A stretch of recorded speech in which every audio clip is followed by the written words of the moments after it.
Ouh, ça chauffe, hein. Ça c'est une magnifique vue du soleil, hein, comme on en a rarement. Bonjour, lors du dernier cours, nous avons vu que la Terre n'était pas statique, mais qu'elle se déplaçait dans l'espace. Et oui, elle fait le tour du soleil en une année. En 365 jours même, comme a dit une élève. Mais en fait, si on était vraiment précis, elle fait le tour en 365 jours et 6 heures. Allez, vous me direz alors 6 heures? Eh bien, si vous comptez bien, 6 heures x 4, ça fait 24, hein, c'est ce qu'on voit ici. Donc ça veut dire que tous les 4 ans, pour rattraper le retard entre les années que l'on compte et le tour de la Terre autour du Soleil, il faudrait rajouter une journée. Ben ça tombe bien, on rajoute le 29 février toutes les années de bissextile. C'est justement pour rattraper ces 6 heures de retard que l'on prend chaque année.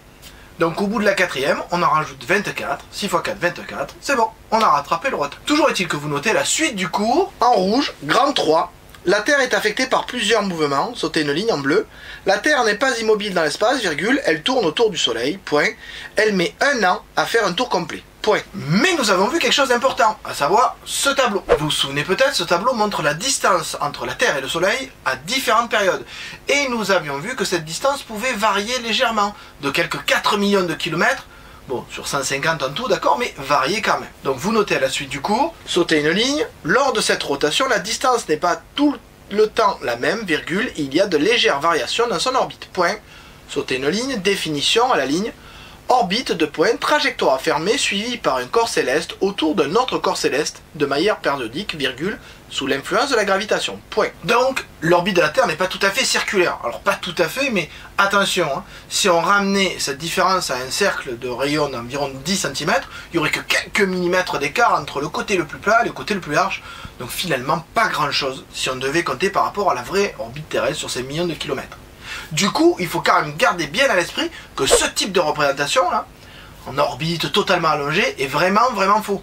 Donc, gardez à l'idée que c'est presque circulaire, quasiment circulaire, même s'il y a un petit écart. Alors justement, en parlant de représentation erronée des mouvements de la planète Terre et des autres planètes du système solaire sur Terre, il y en a une qui souvent arrive et revient. Vous voyez celle-là, avec le Soleil au centre et toutes ces planètes qui tournent autour. Alors c'est pas que vraiment cette image soit faute, mais en fait il faut bien imaginer que le Soleil se déplace dans l'espace. Ce qui signifie qu'en fait si on voulait vraiment représenter le mouvement des planètes, on aurait plutôt quelque chose comme la vidéo qui suit.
voyez, ce mouvement de la Terre autour du Soleil n'est pas aussi simple que ce qu'on peut l'imaginer. C'est parce que le mouvement est toujours observé d'un point de vue. Et que suivant le point de vue que vous avez pour observer ce mouvement, vous ne verrez pas la même chose. Prenons par exemple là, l'exemple dans un train de quelqu'un qui lance une balle. Donc effectivement, quand il lance sa balle, on voit que la trajectoire est rectiligne. La balle tombe directement vers le sol et remonte, si tant est qu'elle rebondisse aussi bien. Par contre, quelqu'un qui est à l'extérieur du train n'aurait pas du tout cette vue-là. En effet, s'il regardait la balle en étant à l'extérieur du train, il verrait cette trajectoire-là. Et vous remarquez que c'est complètement différent. Du coup, qui a tort? Eh bien, personne. Puisqu'en fait, suivant le point de vue, le même mouvement peut être vu de façon différente. C'est comme vous. Oui, vous qui êtes immobile à regarder votre écran. Oui, en fait, vous n'êtes pas immobile, puisque vous êtes sur la planète Terre et que la planète Terre tourne autour du Soleil. Oui, on l'a dit, elle tourne. Elle fait 1 milliard de kilomètres, la taille de son orbite environ, en 365 jours. Ah ben vous savez quoi? 1 milliard de kilomètres en 365 jours, ça fait 30 kilomètres par seconde. C'est-à-dire qu'à chaque seconde, vous comme moi, nous faisons 30 kilomètres dans l'espace. Mais vous me direz, on s'en rend pas compte? Oui, parce que comme on est sur Terre, notre point de vue n'est pas extérieur, donc on ne voit pas ce mouvement. Puisqu'on est dessus, on est dedans, donc on ne le voit pas. Imaginez une mouche qui est dans une voiture, qui est sur l'autoroute, cette mouche peut se déplacer à 130 km/h, pourtant elle ne s'en rend pas compte. C'est compliqué ces mouvements, hein, mais bon, votre professeur de physique reprendra ça. Toujours est-il que gardez à l'esprit qu'un mouvement dépend de l'endroit où l'on est pour l'observer. Toujours est-il que nous avons observé quelque chose d'étrange dans ces différentes orbites. Et oui, souvenez-vous, regardez, on reprend le tableau, en hiver, voilà, et en été, les distances ne sont pas les mêmes, et pourtant, c'est quand la Terre est le plus près du Soleil qu'il fait le plus froid. Et c'est quand la Terre est le plus loin du Soleil, en été, qu'il fait le plus chaud. Donc, les saisons n'ont rien à voir avec la distance au Soleil, contrairement à ce que la plupart des gens pensent. Et bien justement, pour bien comprendre ça, puisque ce sera l'objet de notre étude lors du prochain cours, voici une petite vidéo qui vous montre le même endroit à différents moments de l'année pour bien comprendre comment on peut expliquer les saisons. Bonne vidéo! Viens Lily, on va voir Scout à Paris. J'arrive. Bonjour la Tour Eiffel. Brrr, mais c'est l'hiver. Scout n'est pas avec toi?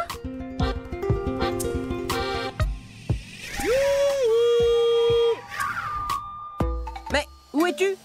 En Afrique du Sud? Mais c'est l'été là-bas. Pourquoi à Paris c'est l'hiver? Nous devons enquêter. Vite, envole-toi dans l'espace. Durant sa révolution en une année autour du Soleil, la Terre se rapproche peut-être parfois plus ou moins de lui et ça décale les saisons? Non, Juju, regarde. Sa trajectoire ne varie pas, ce n'est pas ça.